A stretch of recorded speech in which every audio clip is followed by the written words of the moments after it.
সুপ্রিয় গুচ্ছ 2024-25 শিক্ষাবর্ষের ভর্তিচ্ছু শিক্ষার্থীরা, তোমরা যারা এই মুহূর্তে গণবিজ্ঞপ্তির দিকে তাকিয়ে আছো, তোমাদের কথা চিন্তা করে কিন্তু গুচ্ছ কমিটি একে একে সকল বিশ্ববিদ্যালয়ে গণবিজ্ঞপ্তি প্রকাশ করছে এবং নতুন করে হাজার হাজার শিক্ষার্থীর স্বপ্ন পূরণ এর বাস্তবায়নের পথ সুগম হচ্ছে। তো একই ধারাবাহিকতা আজকে আমরা নেত্রকোনা বিশ্ববিদ্যালয়ের যে গণবিজ্ঞপ্তি সেটি প্রকাশিত হয়েছে, সেটি নিয়ে আজকে আমরা তোমাদের সাথে আলোচনা করব।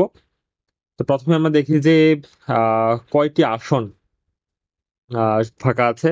আমরা দেখতে পাচ্ছি যে মেধায় বাংলা বিভাগে এ ইউনিট এবং বি ইউনিট মিলে 3টি এবং একটি 4টি আসন ফাঁকা আছে, এবং কোটায় ইংরেজি এবং অর্থনীতিতে হচ্ছে তোমার একটি আসন ফাঁকা আছে।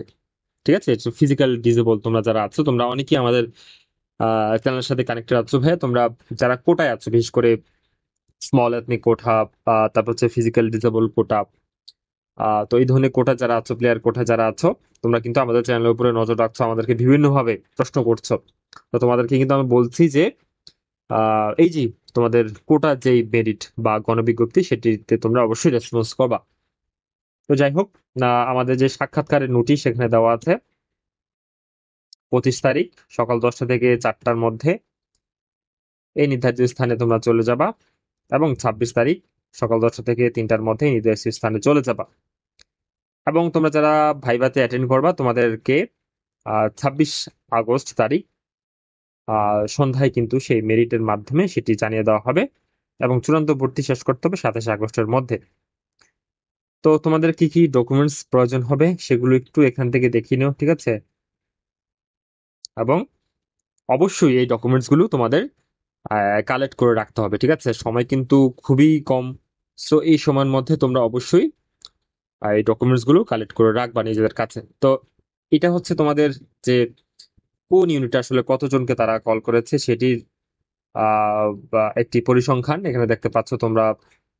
এই ইউনিটের সর্বশেষ কত পর্যন্ত গিয়েছে আমরা যদি একটু দেখি, যে 14,979 পর্যন্ত গিয়েছে, এবং বি ইউনিটে একই রকম ভাবে যদি আমরা একটু লক্ষ্য করি,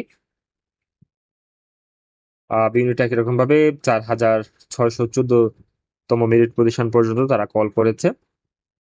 তোমরা যারা ফিজিক্যাল ডিসেবল কোটায় আছো, তোমাদের একই রকম ভাবে 23,018 পর্যন্ত তোমাদেরকে কল করা হয়েছে। তো এই তো গেল তোমাদের নেত্রকোনা ইউনিভার্সিটির যে গণবিজ্ঞপ্তি নোটিশ। একটি বিষয় যেটা হচ্ছে, তোমরা এতগুলো ইউনিভার্সিটির গণবিজ্ঞপ্তি নিয়ে যেহেতু একটি ডিলেমায় পড়ে যেতে পারো, তো সেই জন্য গুচ্ছ নিয়ে যত প্রশ্ন একটি সিরিজ আমরা করেছি, সেখানে আমরা বিস্তারিত আলোচনা করেছি যে আসলে তুমি কোন ইউনিভার্সিটিতে যাবা, কেন যাবা, কত মেরিট নিয়ে কোথায় যেতে পারো বা সাবজেক্ট পেতে পারো। এই যে একটা পসিবিলিটি অ্যানালাইসিস করার একটা সেক্ষেত্রে সুন্দর রোড ম্যাপ, সেটা কিন্তু আমরা একটি ভিডিওর মাধ্যমে তোমাদেরকে দেখিয়েছি। আমাদের চ্যানেলে পেয়ে যাবা, গুচ্ছ নিয়ে যত প্রশ্ন, এই টাইটেলে ভিডিওটি আছে, তো তোমরা সেখান থেকে দেখে নিতে পারো। আজকের এই সংক্ষিপ্ত ভিডিও এই পর্যন্তই। তোমাদের সাথে দেখা হবে নতুন অন্য কোনো ইউনিভার্সিটির গণবিজ্ঞপ্তি নিয়ে। সবাই ভালো থাকো, সুস্থ থাকো। ধন্যবাদ সবাইকে।